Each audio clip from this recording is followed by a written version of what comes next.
দেশ এবং জনগণের স্বার্থে পরীক্ষার কথা বলছি, যে পিআর পদ্ধতি পরীক্ষামূলকভাবে করে দেখা যেতে পারে। অসুবিধাটা কোথায়? সংস্কার এবং ঐক্যমত্যের বৈঠক চলমান থাকা অবস্থায় জামাতে ইসলাম সহ কিছু ইসলামী দল সেই আলোচনার টেবিল রেখে চলে গেলেন আন্দোলনের মাঠে পিআর পদ্ধতির দাবিতে, জাতীয় পার্টি সহ 14 দল এর রাজনীতি নিষিদ্ধের দাবিতে, নির্বাচনের আগে গণভোটের দাবিতে, ইত্যাদি ইত্যাদি। সব বিষয় নিয়ে আলোচনা করব না এই মুহূর্তে। এই মুহূর্তে আমার আলোচনার বিষয় একটাই, সেটা হলো পিআর পদ্ধতি। কথিত আছে বা সবাই বলে বেড়াচ্ছেন যে পিআর পদ্ধতি জনগণ বোঝে না। জনগণ অনেক কিছুই বোঝে না। পিআর পদ্ধতির সহজ বাংলা দলীয় মার্কায় ভোট দেয়া, এবং বাংলাদেশে বরাবরই দলীয় মার্কায় ভোট দিয়ে আসতেছে এই দেশের ভোটাররা, এবং এতে কোনো সন্দেহ নাই। এবং বলা হয় যে ভোটের মার্কার ভোটের সাথে নাকি কে জনপ্রিয় সেটাও দেখা হয়। এই কথাটা রাজনৈতিক নেতারা প্রচার করেন, কারণ মাঠ পর্যায়ের জনগণের কথা কোনো সোশ্যাল মিডিয়ায় পত্রিকায় কোথাও আসে না। শুধুমাত্র যারা উচ্চ লেভেলের রাজনীতিবিদ তাদের বক্তব্যটা আসে।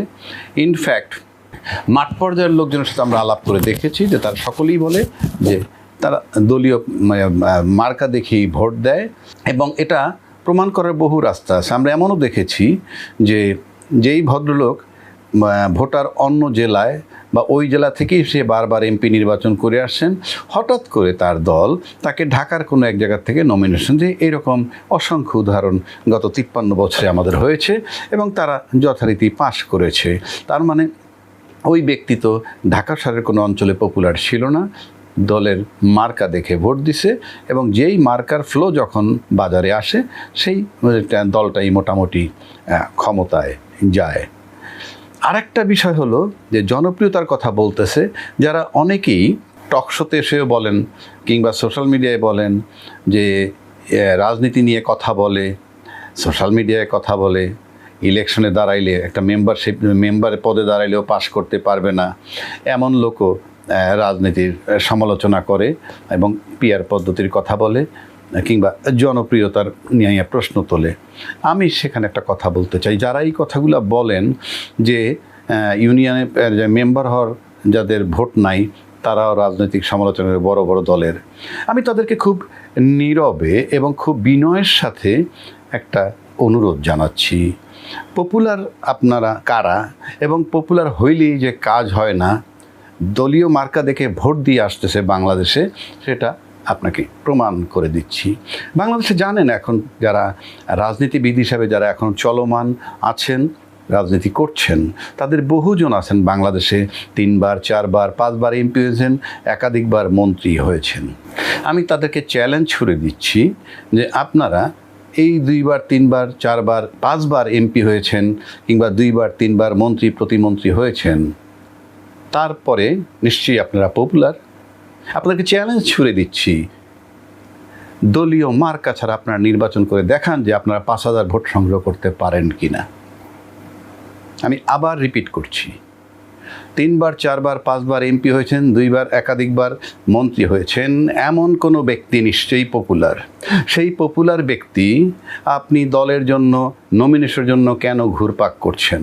আপনি দাঁড়িয়ে প্রমাণ করেন, মানে মার্কা ছাড়া অর্থাৎ দল ছাড়া আপনি দাঁড়িয়ে কি প্রমাণ করতে পারবেন যে আপনি পাশ করতে পারেন কিনা? আমি তো চ্যালেঞ্জ করলাম 5000 ভোট পান কিনা। এটার মানে হচ্ছেই মার্কা বা দলের মার্কায় সবসময় ভোট দেয়, এবং পিআর পদ্ধতি জাস্ট সেইটা গল্প যে যত করেন। এবং প্রত্যেকটা রাজনৈতিক দল জনগণকে বোকা মনে করেন। আমি আলাপ করে দেখি তারা পিআর পদ্ধতি বোঝে, বরং রাজনীতিবিদরা বোঝেন না। রাজনীতিবিদরা যদি বলেন যে আমি পিআর পদ্ধতি বুঝি না, এটা কোনোভাবে গ্রহণযোগ্য না। কেননা একজন কলেজের প্রফেসর যদি ক্লাস করতে যায় এবং যাওয়ার সময় যদি বলে এই সাবজেক্টের অনেকগুলো বিষয় আছে উনি বোঝেন না, এটা হবে? প্রি কন্ডিশন জনগণ বুঝুক বা না বুঝুক, আপনি রাজনীতিবিদ যারা তাদেরকে বুঝতেই হবে এবং বলতে হবে যে আমি বুঝি, কিন্তু আমরা বাস্তবায়ন করব না এই কারণে, সেই ব্যাখ্যা দেওয়ার রাইট আছে। বোঝেন না বলার রাইট নাই, এবং বোঝেন না বললে রাজনীতির থেকে তাদের বিদায় নেওয়া উচিত। আরেকটা কথা আছে, পিআর পদ্ধতি নিয়ে আমি আগেও বলছি, এখনও বলছি, মোটা দাগে আমি বুঝিয়ে দিলাম। পিআর পদ্ধতিতে যেমন ধরুন জামাতে ইসলাম বা ইসলামী দলগুলো পিআর চায়, তার দলের স্বার্থে পিআর চায়, অর্থাৎ তারা এই পিআর পদ্ধতি ছাড়া 2, 4, 5টা সিট পেতে পারে, অর্থাৎ তার দলীয় স্বার্থ, রাষ্ট্রীয় স্বার্থ এখানে তারা দেখেন কিনা আমার সন্দেহ আছে। অন্যদিকে যারা পিআর পদ্ধতি চাচ্ছেন না, তারা চাচ্ছেন এই জন্য যে পিআর পদ্ধতি ছাড়া নির্বাচন হলে তারা 250-এর অধিক সিট পাবেন, এটা মোটামুটি নিশ্চিত হয়েই তারা পিআর পদ্ধতিকে অ্যালাউ করছেন না। কেননা পিআর পদ্ধতি হলে তাদের এই সিটের পরিমাণ বা এই সংসদের আসনের পরিমাণ 150 পাওয়াটাও দূর হয়ে যাবে। বাট 150-এর নিচে 145-ও যদি পান, সরকার গঠন করার জন্য তারাই আমন্ত্রিত হবেন, কিন্তু এটা হবে একটা ঝুলন্ত সরকার। কেউ বলেন যে ঝুলন্ত সরকার, সেই সরকার দুর্বল হয়। আমার বিবেচনায় দুর্বল হওয়ার কোনো কারণই নেই যদি আপনি স্বচ্ছ থাকেন, চিন্তা চেতনায় যদি আপনি সৎ থাকেন। তাহলে যারা পিআর চান না তারা তার দলের স্বার্থে, নিজের স্বার্থে চান না, যারা পিআর চান তারা তার দলের স্বার্থে চান। কিন্তু আমি দেশ এবং রাষ্ট্র এবং তার জনগণের চিন্তা যদি আমি করি, তাহলে আমাদের বিগত 15 বছরের সমস্ত রাষ্ট্রীয় অর্গান বলতে যা বোঝায় সব ভেঙে চুরমার হয়ে গেছে। যেমন ধরুন সরকার বদলের সাথে সাথে পুলিশ পালিয়েছে, বাইতুল ক্ষতি পালিয়েছে, গভর্নর, বাংলাদেশ ব্যাংকের গভর্নর পালিয়েছে, বিচার বিভাগের বিচারপতিরা পালিয়েছে, এইভাবে সব মানে সেক্টর ভাঙচুর হয়ে গেছে। এগুলো ঠিক না করে নির্বাচন করলে, যেটার জন্য ডেট দেওয়া হয়েছে ফেব্রুয়ারিতে, সেই একই জিনিস হবে আবার। তা সেই লম্বা বিতর্কে আমি যাচ্ছি না। আমি এখন বলতেছি একটা নির্বাচন, একটা গণতান্ত্রিক দেশে শুধু একটা নির্বাচনই একটা মাধ্যম না। একটা গণতান্ত্রিক দেশে নির্বাচন একমাত্র ক্রাইটেরিয়া না। এই নির্বাচনে গণতন্ত্রে যারা বিশ্বাস করেন তাদেরকে এটাও ভাবতে হবে যে একটা শক্ত বিরোধী দল কীভাবে আনা যায়। ঠিক এই মুহূর্তে একটা পিআর পদ্ধতি ছাড়া আমাদের কাছে আর কোনো উপায় নাই। এই পিআর পদ্ধতি আসলে কি হবে, সমস্ত দলের প্রতিনিধি পার্লামেন্টে ঢুকবে।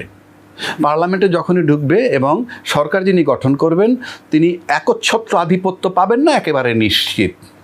সেক্ষেত্রে তার উপরে চাপ প্রয়োগ করা যাবে নানান ক্ষেত্রে। এবং চাপ প্রয়োগ করলে কি হবে সেটা বলছি, রাষ্ট্রীয় ফান্ড তছরূপ করতে পারবেন না, সেখানে তাদের চোখ থাকবে। বাধা দিলে যদি বলা হয় যে এই দুর্নীতি করতেছেন, আনলিমিটেড সীমাহীন দুর্নীতি করতেছেন, এটা যদি স্টপ না করেন আপনার উপর দিয়ে সমর্থন তুলে নিব, তখন তারা ভয় পাবে। একইভাবে যদি আপনি প্রশাসনের দিকে যান, প্রশাসনের উপর যদি একচ্ছত্র আধিপত্য খাটায় কোনো দল, সেক্ষেত্রে সেখান থেকে তাদেরকে প্রেশার দেওয়া যাবে, সেখানে প্রশাসনও নিরাপদে থাকবে। এইভাবে মাঠের চাঁদাবাজি পর্যন্ত নিয়ন্ত্রণে আসবে।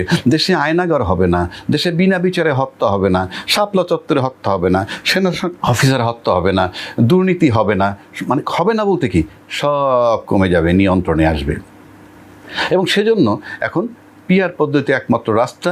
যেহেতু সংস্কারের নামে বিগত ফেব্রুয়ারি থেকে সেপ্টেম্বর পর্যন্ত নষ্ট হয়েছে, এবং অন্যান্য বিভিন্ন আমাদের যে অর্গান, সেই পুলিশ সংস্কার বলি, ব্যুরোক্রেসির সংস্কার বলি, ওই রাজুক বলেন, ওয়াসা বলেন, বিচার বিভাগ বলেন, তারপরে নির্বাচন কমিশন, কোনোটাই আমরা সংস্কার করতে পারি। সেখানে এই একটা মাত্র রাস্তা আছে, পিআর পদ্ধতি নির্বাচনে।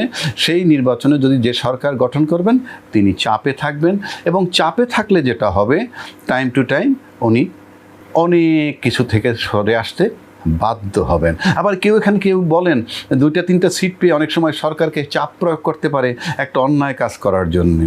নো, পারবেন না। কেন? এই জন্য পারবেন না যে 1 নম্বর জনগণ, সেটা অবশ্যই জনগণকে আপ টু ডেট রাখতে হবে যে কে কি এই সংসদ সদস্যরা কি করতেছে, জনগণ সেটা বিবেচনায় নেবে এবং তারপরের চিন্তা তারপরে করবে। 1 নম্বর। 2 নম্বর হইল যে আপনি যদি স্বচ্ছ থাকেন, তাহলে একদম সৎ যদি থাকেন এই সরকার, তখন যে সরকারটা হবেন, যে 3-4 জন এমপির জন্য যদি আপনি বেকায়দায় পড়ে যান, দরকার হলে মাথা নত করবেন না। আপনি ক্ষমতা ছেড়ে দিয়ে বলবেন ঠিক আছে তোমরা সরকার গঠন করে দেখাও। এটা গেল একদিক। আবার যদি কোনো ভালো কাজের সমর্থনও তারা না করেন, বাধাগ্রস্ত করতে চান, সেটাও জনগণের এখানে উত্থাপন করা যাবে এবং সেটা জনগণ দেখবে। এবং সরকার একবার দুইবার বদল হলে 5 বছরের মধ্যে বাকিরাও ঠিক হয়ে যাবে। এই কারণে যে মানুষ তখন স্বচ্ছতার দিকে ঢুকবে, যে যখন সরকার হবে সে তার স্বচ্ছতা দেখাইতে চাইবে। সে কারণে আমি মনে করি পিআর পদ্ধতির নির্বাচনটা এই মুহূর্তে বাংলাদেশের জন্য দরকার। আমরা তো লম্বা দেখছি, যেমন আমরা তত্ত্বাবধায়ক সরকারের সময় যখন আসছে, এটা প্রথম জামাত এই কনসেপ্ট নিয়ে আসছে, তখন বলা হয়েছে এটা ভায়াবল না, গ্রহণযোগ্য না, কিন্তু পরক্ষণে টেস্ট কেস হিসেবে নিতে গিয়ে দেখছে যে এটা গ্রহণযোগ্য, যদিও পরবর্তীকালে এটা বাতিল করছে, সেটা আবার ফেরত হওয়ার সম্ভাবনা হয়েছে। অন্যদিকে আমরা এই ফুল প্লেজের পাওয়ারফুল সরকার যেটা বলে যে পিআর পদ্ধতিতে সরকার দুর্বল হবে, তো পিআর পদ্ধতি ছাড়া তো আমরা দীর্ঘ 12টা নির্বাচন করলাম, 12টা নির্বাচন করে দেখেছি প্রতিটা সরকার তার সাধ্য মতো স্বৈরাচার হয়েছে। সুতরাং আপনার রাষ্ট্রে যদি আমরা বলা হয় যে আমরা একচ্ছত্র আধিপত্য পাই কিংবা সরকার মজবুত হয়, সেটা তো আমরা 12টা নির্বাচন দেখেছি। এবং সেই তিক্ত অভিজ্ঞতার থেকে আমরা বলছি যে কোনো সরকারের সময় সুপার স্টেবল ছিল না, কারণ এই সময় এই সমস্ত নির্বাচিত সরকারের অধীনেই আমরা সব কিছু পেয়েছি। বিনা বিচারে হত্যার অ্যাপ্রুভাল পেয়েছি র্যাবের দ্বারা, আমরা আয়নাঘর পেয়েছি, আমরা সেনা অফিসার হত্যা হয়েছে এই দেশে, শাপলা চত্বর হত্যা হয়েছে, বিনা বিচারে হত্যা হয়েছে, গুম খুন সব হয়েছে, 10টা কষ্টের মামলা হয়েছে, আয়নাঘর হয়েছে, সিরিজ বোমা হামলা হয়েছে, সবই তো ওই রকম শক্তিশালী সরকার যে যখন ক্ষমতায় ছিলেন তখন হয়েছে। সুতরাং আমি আমার পক্ষ থেকে বলছি যে আমরা টেস্ট তো এটা তো অলরেডি পরীক্ষিত হয়ে গেছে। সুতরাং দেশ এবং জনগণের স্বার্থে পরীক্ষার কথা বলছি যে পিআর পদ্ধতি পরীক্ষামূলকভাবে করে দেখা যেতে পারে। অসুবিধাটা কোথায়? সংসদে গিয়ে পিআর পদ্ধতিতে নির্বাচন করবেন কি করবেন না, পরবর্তী নির্বাচন কেন আমরা অত দূর যাচ্ছি, কিংবা গণভোটের মাধ্যমে এখন নির্বাচনের আগে কেন আমরা মতামত নিচ্ছি না? আমি নিশ্চিত করে বলতে পারতেছি বাংলাদেশের সমস্ত সাধারণ নাগরিক বুঝে ফেলছে যে পিআর পদ্ধতি কি, এবং সমস্ত সাধারণ নাগরিক চাইবে যে তার বুকের সন্তান যেন আর এইভাবে নির্বিচারে স্বৈরাচার, কোনো সরকার স্বৈরাচার হওয়ার সুযোগ না হয়, এবং হওয়ার পর তার সন্তান যাতে না হারায় কিংবা আয়নাঘরে না যায়। সুতরাং পিআর পদ্ধতি মানে শুধুই মার্কায় ভোট দিবেন, শুধুই মার্কায় ভোট দিবেন, এটা না বোঝার কিছু নাই। আর পপুলারিটির কিছু নাই সংসদ নির্বাচনে, কারণ তাদের কাজ মেম্বার হিসেবে পার্লামেন্টে যাবে, পার্লামেন্টে গিয়ে তাদের কাজ প্রধানমন্ত্রী নির্বাচন করা, রাষ্ট্রপতি নির্বাচন করা, স্পিকার নির্বাচন করা, সারা দেশের সমস্ত কাজ সুপারভাইজিং করা সাব কমিটির মাধ্যমে। এই সমস্ত কাজগুলা তার কাজ উন্নয়নমূলক কাজ না, তার কাজ ব্রিজ বানানো না, তার কাজ এলিভেটেড এক্সপ্রেস ওয়ে বানানো না, এগুলো উন্নয়নমূলক কাজ। সেগুলা করার জন্য নানান দপ্তর আছে, মন্ত্রণালয় আছে, এলজিআইডি মিনিস্ট্রি আছে, এবং কি আছে, উপজেলা চেয়ারম্যান আছে, ইউনিয়ন চেয়ারম্যান আছে, পৌর চেয়ারম্যান আছে, মেয়র আছে, তারা করবে। তারা 53 বছর যাবত এই সমস্ত কাজে ইন্টারফেয়ার করে সংবিধান ভায়োলেট করে আসছে, যার কোনো বিচার নাই। সুতরাং আমি আবার বলছি, বাংলাদেশে টেস্ট কেস হিসাবে সবাই ঐক্যবদ্ধ হয়ে পিআর পদ্ধতির চিন্তা ভাবনা করা উচিত বলে আমি মনে করি। তাহলে অন্তত কোনো মায়ের বুক খালি হবে না, এরকম আন্দোলন আসবে না, এবং বিনা বিচারে কেউ হত্যা হবে না, গুম খুন হবে না, আয়নাঘর হবে না, অর্থনীতি লুপাট হবে না, দুর্নীতি কমবে, সব কিছু নিয়ন্ত্রণে আসবে। যেহেতু গোটা রাষ্ট্রের বিভিন্ন প্রতিষ্ঠান আমরা ঠিক করতে পারিনি, এই দেশকে যারা ভালোবাসেন তারা পিআর পদ্ধতির দিকে থাকবেন।